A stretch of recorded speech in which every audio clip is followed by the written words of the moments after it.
I think that I've grown into a much more content, happy person since being diagnosed in 1999.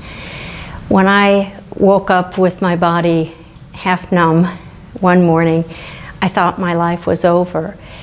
And what I've learned through the years of living with MS is that I've given myself permission to move forward in my life and prioritize things.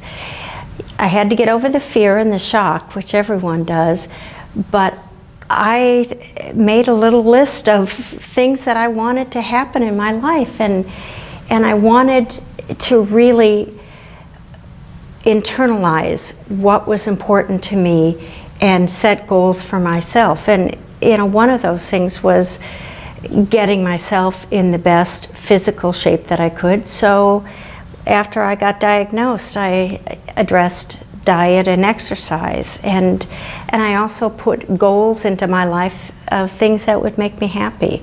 So I do think I've grown a lot with MS, and I think I'm a more content person because my life is simpler in many ways, and I have gotten stronger physically because I've kept my body in the shape that I need to be, and I'm lucky with my MS because it has stabilized, so I can do that.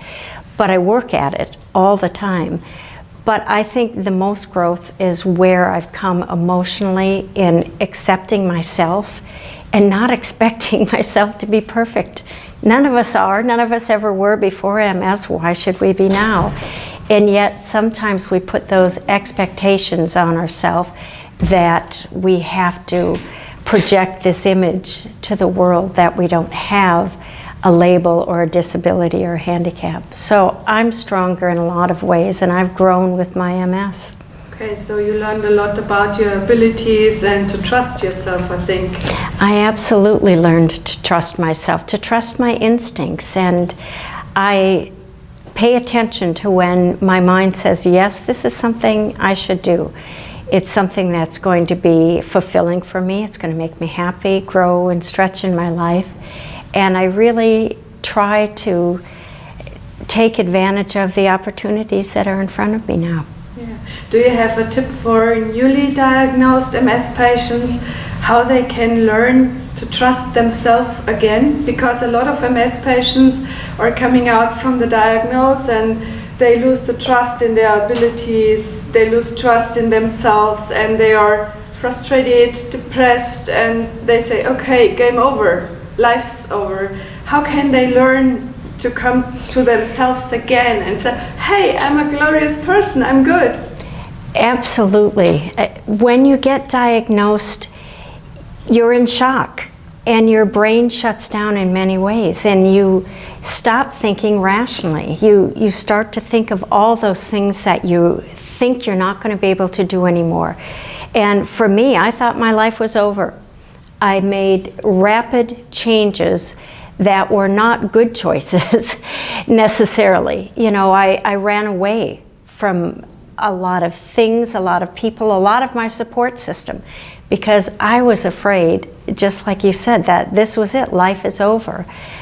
I had to learn to trust myself, and my advice would be, take a step back. When you get diagnosed, realize that there are many people walking around with this disease who have a fabulous positive attitude. If your legs are functional and able to move like mine, yay, we're lucky.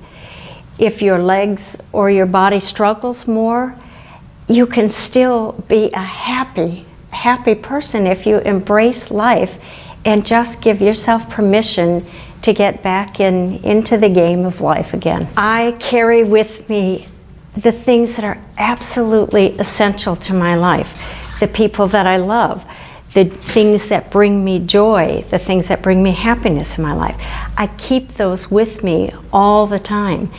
And the two things I always think that we should have in our life pack, first of all, would be our big dreams. Never, ever, ever step out of the house or out of your life for one day without carrying those hopes and dreams with you. That's what brings you joy in your life. Think about the things you want to do in your life. If you want to be a dancer, a singer, if you want to, move ahead in the business world, think about what you want to do and never let go of those dreams, because MS doesn't stop you from living your dreams. Don't let it stop you. It's your right to continue to pursue those. And the second thing that I always carry in my life pack is passion. I have to have a reason to get up every morning, and passion and excitement about what you do, whatever it is what's going to make you happy and think, I can handle this life. I can do the things that I want to do and move forward. So, for me, the passion that I found was in mountain climbing for a while. And yes, I was able to climb some big mountains. And was I very good at it? Well, I made it to the top, but I'm not a mountain climber at heart, but I became one because I was passionate about the goal that I'd chosen. And I think our determination is what moves us forward in life. And so whatever it is you choose, just give it your best, because that's what's going to get you up and out of bed in the morning and saying, I can do this with or without MS. I'm worthy of trying. Is this independence for you?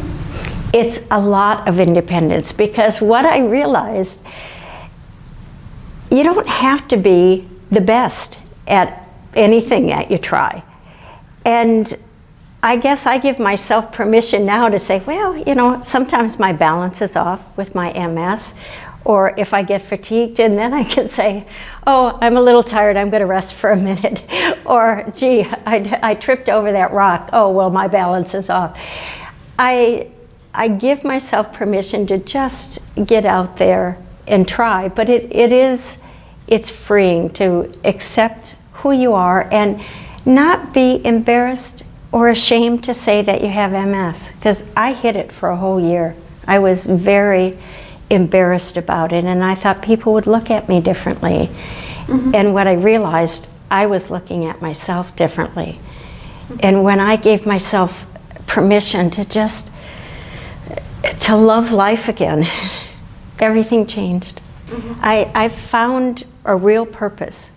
After being diagnosed, I was a teacher for 20 years. My purpose was teaching children to believe in themselves and not being afraid to try. And now my real goal is to help others newly diagnosed or who've had it a long time like I have, really remind them that their life is there and it is what we make it, and just to go forward.